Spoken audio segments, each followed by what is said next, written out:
So you might be wondering why I'm uploading this video again. Well, at the end of the original video, there was a bit where the guy pours the water that has fire on his groin area, and it's very funny. And apparently that song was copyrighted, so I took down the original, and I'm putting this one up here. God, I hate this job. Okay, I know my last review was 3 weeks ago, but that's not the worst you've got. That's not the most amount of time you've gone without a Wheeljack review. Heck, even earlier this year, I went for a month without making a Wheeljack review. But not just that. The first Wheeljack review came out like 2 years ago, and I didn't post, for like months at a time. You're lucky that you're getting this. Anyway. I was going to go on a whole lengthy spiel about how the Transformers movie designs were pretty good, even though the movies weren't that good, and how, like, they weren't that bad, and most of them were pretty visually distinct, but I don't want to do that, and I feel like that'd be better for my animation channel, because that just seems like more fun, and it'd be fun to draw a bunch of Transformers for a video.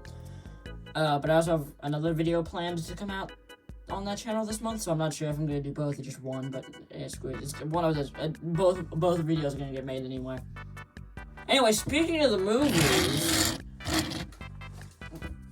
here's the best design from the movies. Okay, yes, what I just said was an opinion, and opinions are subjective. But come on, what I just said was an objective fact. This is easily the best design to come out of the movies.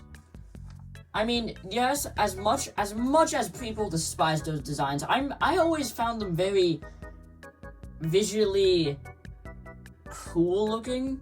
Like, I always thought that they looked very cool. And don't get me wrong, Generation 1, they are definitely more visually distinct and are objectively the better designs. But I always gravitated towards the movies more as designs, because I like that hard, gritty, realistic look to them. Even if the or maybe just because the Fallen looks like a Bionicle, that's probably why. Anyway, so, when most people ask me who my favorite Transformer is, I most always say Wheeljack, because he is. It's Wheeljack and Barricade, they're tied for my favorite. But when it comes to the movies, the Autobot spot for my favorite is drastically different. Because I despise movie Wheeljack with a burning passion.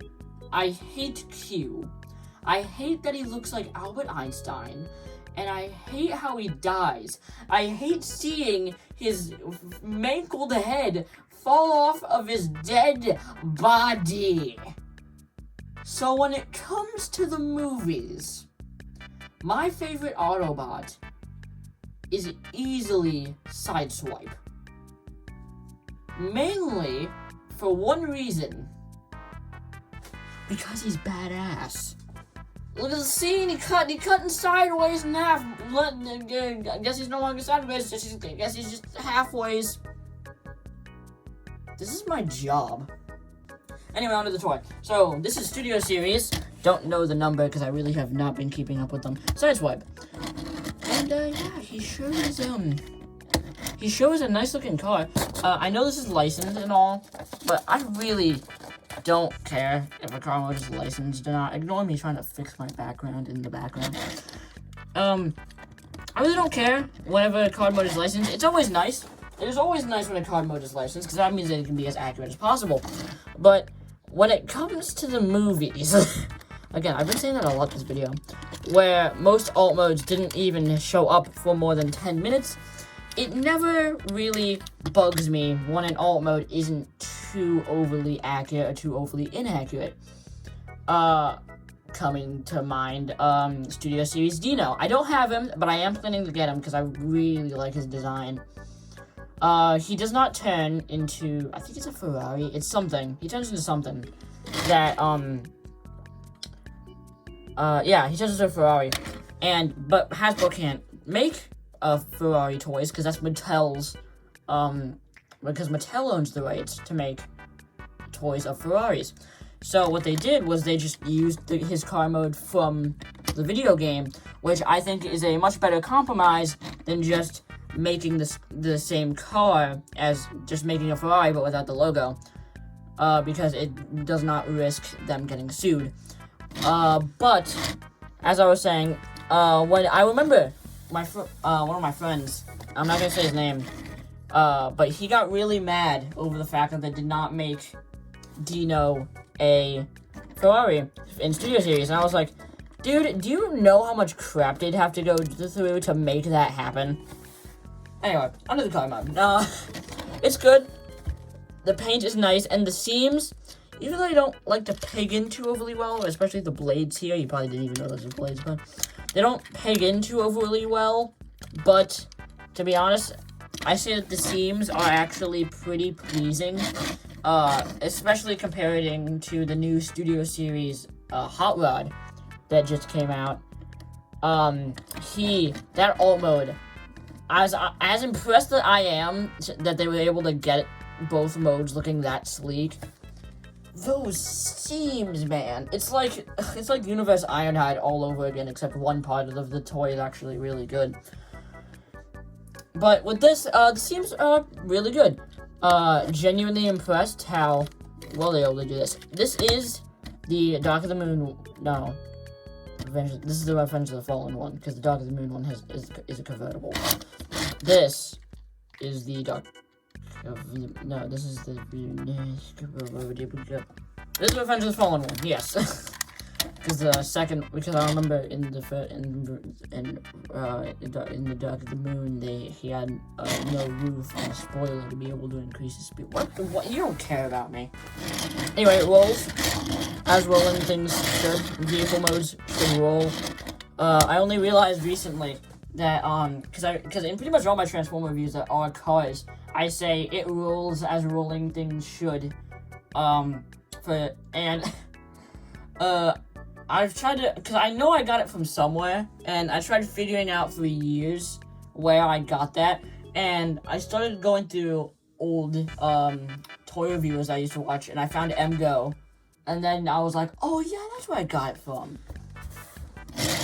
That's where I got the thing. MGO would say it, and now it's just embedded in my brain now. It rolls as rolling things should. Now, before that, we go on to, I'm pretty sure that's all I'd like to say, but, actually, no, I still got a couple more things I'd like to say before we move on. The paint is very clean on the front grille right here and on the car emblem. Don't know what car this is. I'm not a car person. I am a military person. I know a lot about guns. I don't know why I felt the need to say that. The lights are separate pieces, I'm pretty sure. Yeah, they're separate pieces. But you can't not really tell because they very much like to blend in with the rest of the car. And on the side, rims are focus camera. There you go. On the side, the rims are painted, and on the back, we have we have 4 sets of exhausts, but technically 2 sets because 2 separate things, but these are actually as guns that are implemented into the alt mode, which is very impressive use of weapon storage. Not the only impressive use of weapon storage. What the heck happened there? It bugs the crap out of me how this is the same unpainted gray as a good chunk of the robot mode, because it is very ugly looking. I do not like it. There are red inserts for the tail lights. They on some copies they are not pushed in all the way, but luckily mine was, so that's nice. Now on to comparison time. Optimus, Megatron, Skeletor. I was gonna make him fall over, and he didn't do that. Though the alt mode does have a lot of seams that I'm pretty okay with, and there are some pieces of paint that I would wish would be filled. What? That I would prefer to be filled. I said the alt mode is pretty good, and it does look like the real world car that never ended up becoming a thing. But the robot mode, Oh boy!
Why's it glue here? Oh my god. Listen, I love the Revenge of the Fallen sideswipe video. Not Revenge of the Fallen, wait. I love the Dark of the Moon sideswipe video. It was one of my first Transformers, and it was one of my favorite toys for the longest time. Until my grandpa broke it with a chair. I will never forgive you. Anyway, what was I talking about? Oh yeah. Despite all that, I like this so much more. The hell was that voice? Whatever. This figure was able to fix all of the issues I didn't even know I had with the original. The colors, the shape, the design, the blades, the extra accessories. It's just nuts. The accuracy is so much better than the Dark of the Moon one, and yet the original Dark of the Moon one was pretty accurate on its own, but this just blows that out of the water. And it's not beige. What the hell? Then you might be wondering, where's his blades? Right there, you blind? The sneaky viewers might have noticed that during the transformation, I actually took these pieces off. And yes, this figure is not transformable without taking these off. Though many people may suggest that that is parts forming, you're right, it is parts forming. But it's the same way that most animated figures are parts forming, as in a piece of their weapons pretty much become a part of the alt mode, and without the weapons, they will not be able to transform completely. Which, yes, in most cases is not okay, but I feel like we could let that pass this one time. Yes, the original Dark of the Moon one was way simpler when it came to the blades, because it was just a part of the arm that would swing around. But those weren't retractable. Were they? These use a peg here and a port in the hand, the same one that the guns clip into for robot mode. And they just simply... Oh! And I thought the figure was already really good, but you just give him the blades and you could just have a blast. You can pose him, you can play with them, and I know I said pose, but I'm not doing that just yet. He just looks so much darn better than the original. I feel like I keep resorting to that, but that original figure was such a big part of my early childhood that this is just like feeling like a little kid all over again. Oh, and he also comes with his guns. I mean, they sure are guns. He can hold them. He can do the Mexican standoff scene. Crap, he fell. Son back up, man. Why does he have these? He has the blades. And yes, I know that they are a part of the character, and he did use the guns a lot in the third movie. But were these really integral? Now, hear me out. What if we got rid of the guns? Though I do like that he has them, and I do like that you have the option to display them with him, and I do like that they go into the transformation a little bit. Just imagine what if the figure just never had them in the first place. Hear me out.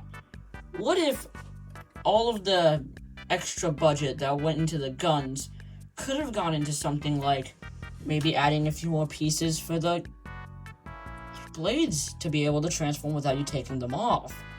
Or maybe adding some paint in areas that really needed it in the old mode, more specifically here in the exhaust. Just saying, but I feel like if we would have skipped out on just maybe one of the guns, heck, both of them, I feel like this figure just could have been boosted a little bit more. But either or, we're in a good timeline. I mean, I like the guns, they're cool, I just don't display him with them. The blades are just way cooler. And, yeah, they're pretty useless, aren't they?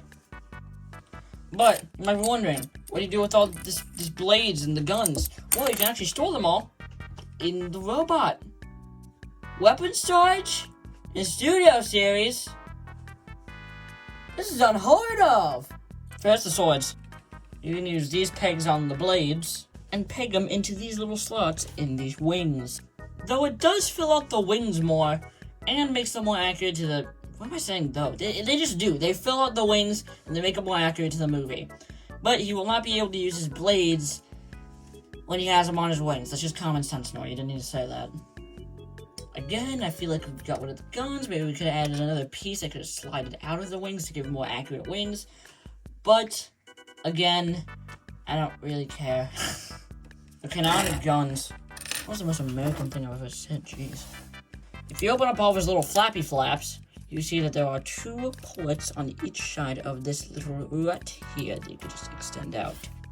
And you can just get this in here, just peg them in.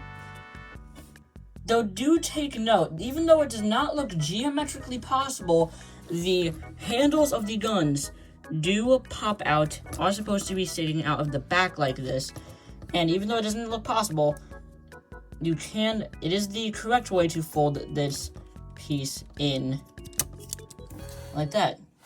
Seamless. Yeah, I forgot to mention, these things do fall out pretty easy. Okay, maybe I should use the... Yeah, see what I mean?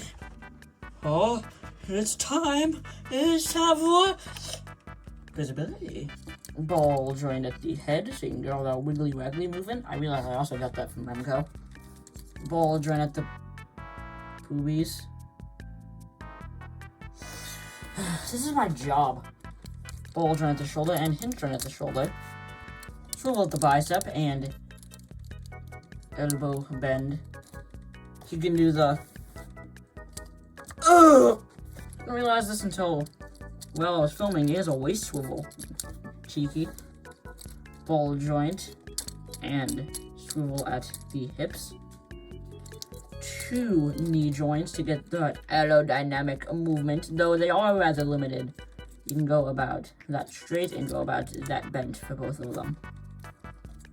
Notice there is a piston.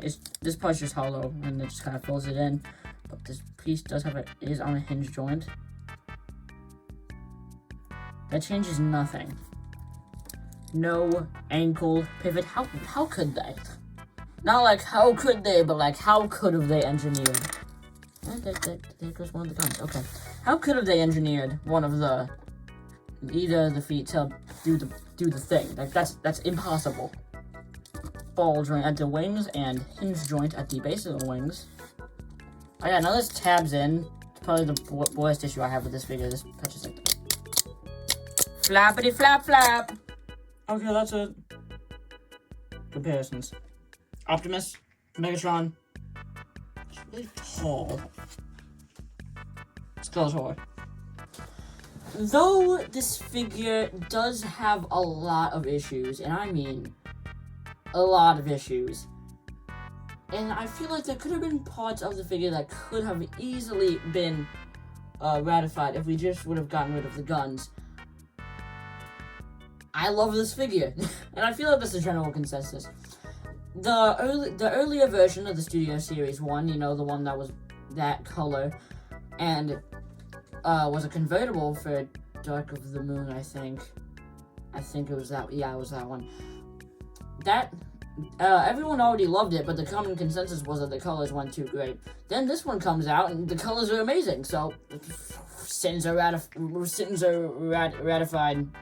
Rectified. What am I talking about? The accuracy, the paint, the weapons. Even though I complained about the guns, I still like them. I did a fair bit complaining, a lot more than I thought I was going to with this figure. But hey, I complain. That's just who I am as a person.